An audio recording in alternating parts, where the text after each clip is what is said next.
Chapter 12. Marin. It took a while for Mitch and I to get away. When we finally did, we went to a beautiful tropical paradise where it was the five of us. Me, Mitch, and 3 attendants. The honeymoon was idyllic, sunny every day, and all we did was lay on the beach. Marriage was a learning curve, especially for Mitch. Lindsay and Daphne taught him how to use a ceiling lift, which is a hammock thing with straps that you hook up to this machine that lifts me up in the air to get me from my bed to my wheelchair, and vice versa. He also learned about different turning sheets that are used to turn me during the night. The most embarrassing part of our honeymoon was one night when we were out at dinner and my attendants were off shopping. I had to go number 2. Unfortunately, I didn't make it to the bathroom on time, so I ended up going on myself. Totally horrified and embarrassed, I whispered what happened to Mitch. My attendants were too far to come back right now, so like a champ, he cleaned me up. It was unpleasant and a new experience for us both, but after I was cleaned, because he saw I was embarrassed, he made me laugh to cheer me up. And after laughing so hard, he went down on me with his hands first and then his mouth. I'd always read about that, but I had no idea how good it would feel. Just first with 1 finger, then 2 inside me, and then his mouth. Oh God, what bliss. My husband definitely knows what he's doing in the bedroom department. Anyway, now Mitch and I are home, lying in bed. After making love, I can tell that something's on his mind. He turns to me. Babe? Yes, love? I've been thinking about something, and I just want your opinion on it. What is it, Mitch? I put down the book I was reading on my Kindle. What do you think of me running for office? You mean political office, like your father used to? Yeah, but I'm a person of integrity.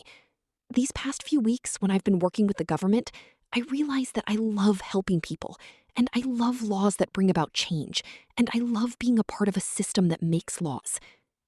Politics has become everywhere around the world a game of power, a game of roulette, a game about who can overstep who and who can get which office, and the game of money, and a game of just who can best who. But working with the people, I understand that at the core of it, politics really is to help people, and to make laws that govern people, and to make sure that people are being treated fairly and honestly. A lot of politicians have given up on this school of thought. But if we give up on it, there will be no one to fight and make real change for society. If you want to do it, I said. You certainly have the passion for it, and I think you make a great politician. This does affect you and me, so I need to know, honey, how you really feel about this. Not how you think I want you to feel. Because honestly, it's going to be tough on our relationship.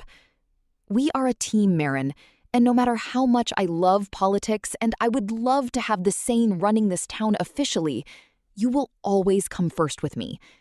I've seen and heard of too many men and women sacrificing their relationships and marriages on the altar of politics, and I won't do that to us.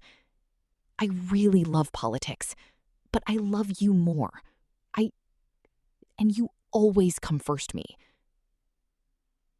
I really looked at my husband and his earnest face, and I saw an excitement and a zeal that I hadn't seen before. And I knew he was meant for this. And he knew from seeing his father and his father being arrested what crooked politicians could be. But he's also seen the good side of politics, the good you can do for people, making laws that benefit them and not yourself. And I could hear his passion in his voice. Well, honey, if you want to do it, I'm with you. Mitch gave a huge sigh. But it'll be a lot on you. A lot of late nights and a lot of nights alone for you, and a lot of days with me on the campaign trail. A lot of questions and people butting into our private lives. Like, what do you think about it? You are my wife. I don't know the first thing about being a political wife, but I'm here for you, and you can always bounce ideas off of me. And scrutiny and the opinions of other people is something that I have dealt with all my life. I know who I am, and nothing that any mudslinging opponent or troll on social media says is going to change that.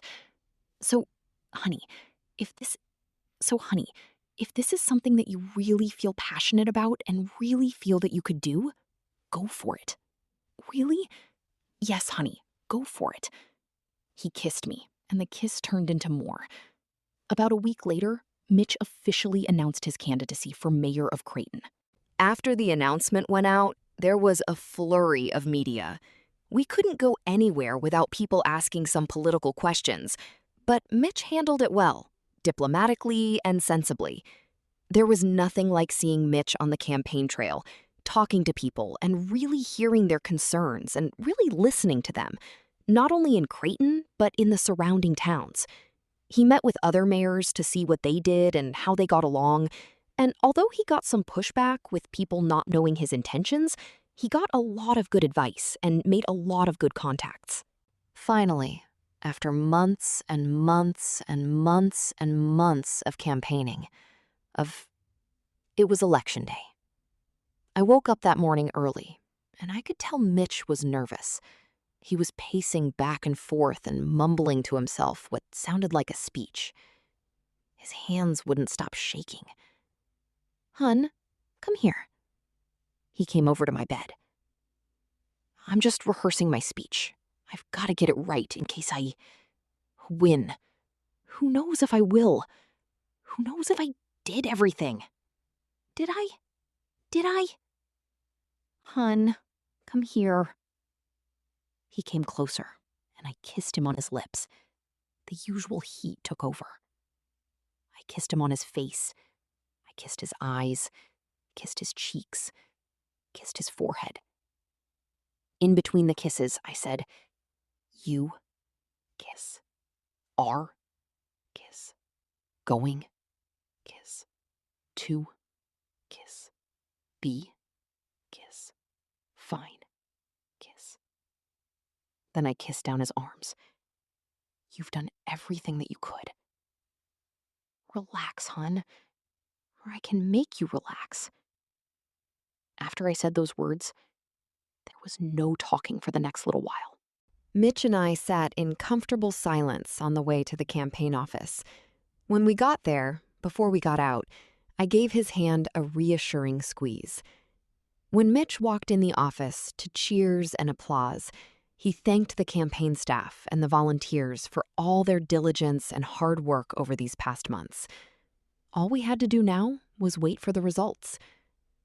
The race started off slow, with Mitch trailing behind by a few points. But in the middle, it picked up for him. And in the end, he won by a landslide, with over half the town voting him in as mayor. And at the end, by the end of the election, Creighton had elected their youngest mayor at only 19 years old. I couldn't be more proud of my husband, and I was excited and terrified to see what was in store for us and for our town.